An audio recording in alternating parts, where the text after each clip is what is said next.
This is Jon Gilbert, and you are experiencing social distancing, sponsored by Suddenlink. This is episode number 8. We have 3 local guests with us. The first is Teel, the president and CEO of the Greenville-Pitt County Chamber of Commerce.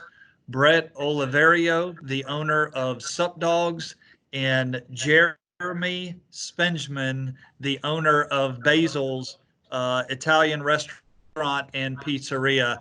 Everyone, welcome. And the first thing that I want you to do, tell us where you're calling from and what your daily routine has been like.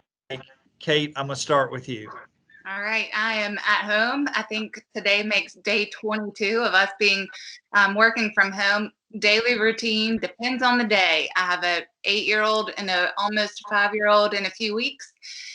So we are homeschooling. We are working from home. My husband's still here working. The chamber continues, obviously. And so day to day, it honestly just depends. Some days are really long and some days are a little bit shorter. So. Kate, is there anyone in your house that you're ready to put in the transfer portal? It depends on the day. I think all 4, myself included, yes. And Bret, tell me about where you're calling from and what your days have been like. I know you all recently reopened for takeout. Yeah, I'm calling from my house, upstairs in my house. My dad sold his house like a week ago, right during this whole process, and from Northern Virginia, and he's come and stayed with us. He's 73. He's got some health issues, so we're sort of all just quarantined in my house and just trying to get through it, and then operating both of our restaurants just remotely on my phone. Yeah, delivery and takeout, it's a whole new beast. Just trying to make the best of the situation we're in. Jeremy, I know that you're open for takeout. I've been there maybe more than one occasion. Tell us where you're calling from, how you're managing, and can you give us a description of the decorative plates on your wall? I'm at home at the kitchen table. The plates are just plates my wife's collected from different places. I think some of them are my grandparents and whatnot. But usually Mondays we're closed at Basils. I got back from work about noon. We're doing some stuff for the kids. We got virtual piano going today and virtual ballet and something else virtual we have to do. So we're on a timeline, but pretty much, we've been open, doing carry out. We adapted to curbside. We adapted pretty quickly, and we've been doing really good business under the circumstances. So it's been tough, but unfortunately, I can't quarantine. I go to work. I'm working about 70 hours a week right now. Jeremy, are you actually doing virtual ballet yourself, or is that one of your kids that are doing the virtual ballet? I don't want to know what you think about me wearing it, but my daughter's doing virtual ballet. Got it. Kate, tell us what role the Chamber's been trying to play during this time. I know you've provided resources to local businesses on your website. What are you doing for our local community in that regard? Absolutely. The Chamber has not stopped at all in our work that we've done for our business community and our community at large. I'm thankful to have a fantastic team working hard from home in different capacities, right? Some are on social media sharing any and every member opportunity where people can grab takeout. If there's changes to the hours, if there's specials and promotions that our members have to offer, we're putting that out there. There's questions, right? Our members have questions about the various opportunities for loans and grants, and we're making sure that we connect them with the various opportunities that are out there, helping not necessarily to answer the questions because we don't have the answers, but we can get them to the person that does.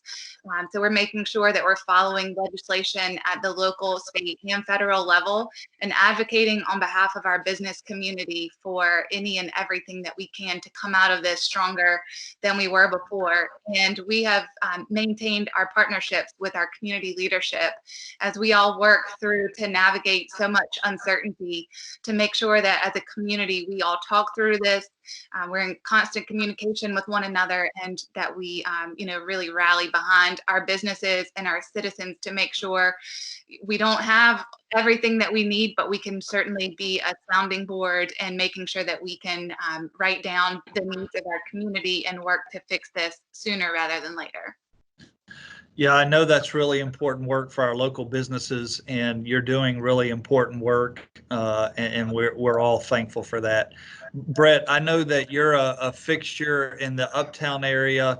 Can you tell us what your conversations have been like with the business owners in the Uptown area, and what are you talking about with them right now? I mean, mainly we're sort of just talking about how we're going to all survive and get through this. I mean, I think Uptown's, has seen a lot of progress over the last few years, and I don't think anybody has any interest in taking any steps back. That being said, I think we have to be realistic about the situation we're in. So we're just all kind of sharing ideas and just keeping the lines of communication open. And restaurants are helping other restaurants more than I've ever seen. I think we always have awesome community support, and I know we're all super thankful for that. But the interaction between restaurants is something that I've never seen before, so it's pretty cool. Bret, I know that Sup Dogs recently won back-to-back winners of Best College Bar in America. Congratulations! And my question is, like in athletics, when we win something like that, we've got to buy like championship rings, pendants, hats, t-shirts, and like, what are you planning for your staff to recognize this honor? What's funny is I was talking to my wife earlier. I'm like, man, if I, we have a lot of staff members, so it'd be like $2 or $3 grand in t-shirts. So I don't know. Yeah, I mean, it's a huge honor. I'm pumped to do it. I mean, literally when we won, my phone, I literally probably had 300 texts, constant calls. And I looked at my dad and I'm like, what if we actually won something real? Could you imagine like an athlete who wins a championship? I think, look, it just goes to show you. And Coach Dooley's been in for lunch. One thing I told him, I said, imagine if ECU made the NCAA tournament and then won a game, like the community would just be on fire. I mean, it'd be just something we've never seen. It would be just be amazing. And you can sort of see that energy from our Goofy Best Bar Championship. Yeah, well, we're going to celebrate it like a real championship, and I think you Thank should you. as well. I appreciate it. Jeremy, walk me through. I know your takeout business. You've shifted, like everyone else, to all takeout. Walk us through quickly, like what that means from a business standpoint and how your business models change. Because I know, on a regular day, you account for a little bit of takeout. Going to 100% takeout, what does that mean for you and your employees? Well, we had to quickly repurpose some of the staff. We had another phone line added as a rollover line. We do our phone systems through our local cable provider, so that was obviously a nightmare. But finally, we have 3 lines, so we have somebody on the phones at 3 different computers all taking orders at once. Hopefully, online ordering will go live later this week, but we don't have that as of yet. But basically, all our wait staff and host staff and one of our bussers have all been converted to taking either phone calls, running the food out. When somebody calls in, we text them when their food's ready. We ask somebody to come into the restaurant until they're texted their food is ready. But we're really trying to push curbside, which, we text you your food's ready. You text us back your spot and we take the food out. So a lot of it was, I've done high volume pizza before with my old business partner's restaurant at the beach. So I was used to it, but it's definitely different because not only did the type of business we're doing, but the focus is a lot more on pizzas than what my staff is used to. So you have 2 ovens pumping out 400 or 500 pizzas an hour. It can be difficult. Yeah, that's a lot of pizza, but we all know it's a great product. Kate, I saw this morning where more than 200,000 meals have been served to children in Pitt counties, age 1 through 18. Explain how this process works. Pitt County Schools has really been phenomenal through this whole process and transitioning to remote learning and to make sure that students have the meals that they depend on. And in order for them to continue this service, they've opened it up to you don't have to be a Pitt County School student. You don't have to already receive lunch for any capacity, but they're trying to make sure that the cafeteria workers and those that are in the schools are able to continue working. And so those employees have been cooking hot meals, breakfast and lunch for people to go and either pick up, or the drivers will go and do delivery. So that continues. It's just phenomenal to be able to see people who have transitioned and shifted their traditional roles, and to make sure that these students continue their learning in a new virtual sense, but are also fed, and that nobody's going hungry through any of this that we are all experiencing. And it really, I've said for a long time that our Pitt County school system is remarkable in so many ways, and they continue to prove that day and day again. Well, it's another great example of how this community is coming together to help satisfy the needs of its residents. Jeremy, I know several restaurants have come together to create a Believe in Greenville t-shirts to help support local restaurants. Tell us how people can purchase a shirt and how this came about. Bret's actually one of the restaurants on the shirt as well, but all the restaurants had the ability to go out and purchase. And, we got together and printed. I think the Pitt Independent Eateries, they paid for the print or whatever it is, and then each restaurant could order at a pretty good cost from Mike Slocum over at Guarantees as many shirts as they wanted. I know some people reordered, and then just basically selling out of the restaurant. So all the restaurants on the back of the shirt should have t-shirts. That's great. But Bret, tell us what your thought process is as we eventually are going to come out of this and business is back to normal. What are you thinking about now as a business owner to prepare for when that day comes? Yeah, that's tough because you're just sort of balancing how we're going to get through day to day. And then I think we all need to be prepared, especially high volume restaurants like Sup Dogs and Basils. When restaurants do fully open up, is it going to go back to normal? Or are we still going to have to do some sort of social distancing where maybe there's a social distancing section of the restaurant, or we're separating tables? So it's a balancing act between trying to get through day to day and make a dollar today, and then planning for the future, and that includes staffing. I think restaurants are going to be incredibly busy when we reopen. So do we have the staffing capabilities to handle that volume? And then really dealing with the new normal, because I don't think we're going to open up and it's going to be exactly like it was before all of this. I think there's going to be a lot of adjustments that need to be made. So time will tell. Jeremy, same question. What types of things are you thinking about now when we get back to what normal looks like? I think kind of like Bret said, it's a big staffing thing. I've been fortunate. We've kept all of our back house staff employed. We've kept all our staff that wanted to work employed, basically. Some of the front house staff has had reduced hours, but we raised them all up to minimum wage, and then they're getting really good tips doing the curbside stuff, so they're able to maintain. But the biggest thing is kind of like when Bret said, is when we come back, what is the demand going to be? I know curbside for us has been really popular. We'll continue to offer curbside, but probably not 12 spots, maybe 3 or 4 spots. But it's going to be interesting in getting the staffing levels back right, and then getting people back adjusted, because they're going to become used to providing the food the way we're providing it now, and kind of a different distribution of. There's more pizzas now than it is pastas and stuff on the other end of the line. So switching over to that, it's gonna be a hard process. At least we've done that one before. Unlike this time, we had to switch with no knowledge of really where we were going and what we were doing. Yeah, we all are certainly going to have to adapt.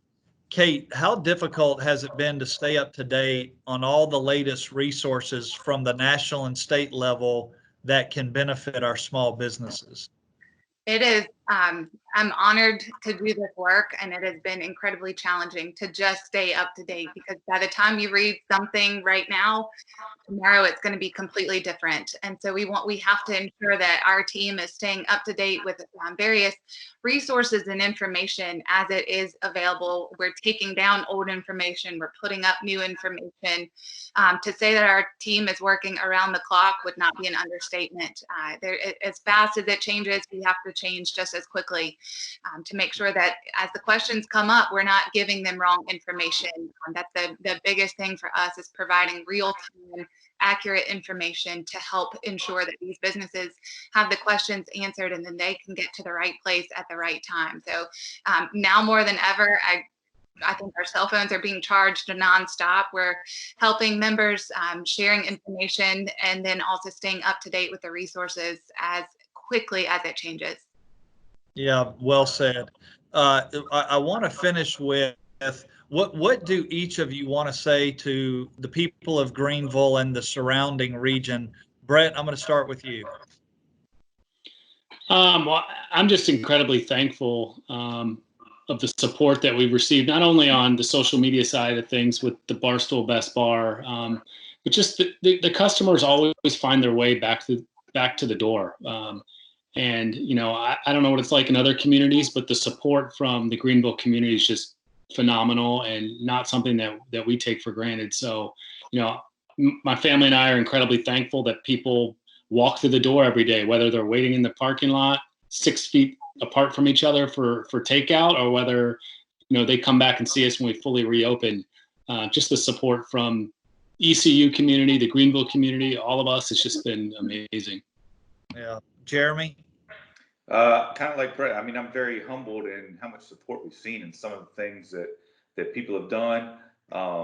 When we were notified of this Tuesday morning 2 or 3 weeks ago, I think it was March 17th, I was like, oh my gosh, the world's crashing down around us. And then it was, you have to adapt. And our community, I think, I see a lot less political posts on Facebook. There's still some, but I see a lot more posts about supporting other restaurants, friend in need, or here's where you can get toilet paper and all these things. And I think that, honestly, this may be a recentering force. By no means is it something we would wish upon ourselves, but also might bring a lot of people back to, hey, we all have the same wants and needs. It might be on a different level in some aspects, but, you know, supporting one another and bringing out the unity in the community is something that's always been there, but it's even becoming more obvious now as we're going through this. So, I mean, yeah. I think it's great the way people have pulled together. Jeremy, do you really know where we can get toilet paper, and would you be happy to share that? I tried to order some more from Cisco today. I was unable to get some, but I have about 60 rolls, so I can help you out if you need it. But yeah. Also, all the ECU buildings are empty. Imagine if you know how to sneak in. There's at least one roll in every. Oh. That's a good idea. Kate? I want to just have everybody pause where we are right now and today, and never forget where we are. It's not about competition, it's about collaboration. And we've seen our community rally around small businesses more than we ever have before. We've supported our families that are working to homeschool our students. Teachers have adapted. And so I guess the most important message for me, families are out taking time, walking together in their neighborhoods that you don't ever see. We're sitting down at the table as a family again. And so that, what everybody has said, the unity, the collaboration, the partnerships, we are in this 110% together. And may we never forget that the strangers that you once knew are now your customers and your supporters, and that everybody truly is working through this in the best way that we can. And if we can keep that in mind for the future, we will go so much further than we ever would in our past. Yeah, very well said, and some a key important message there. This is a special place with special people. We're going to come back stronger, and we all need each other. I can't wait till we all get back to normal. On behalf of Bret, Jeremy, and Kate, this is Jon Gilbert with ECU Athletics, and you've been experiencing social distancing sponsored by Suddenlink.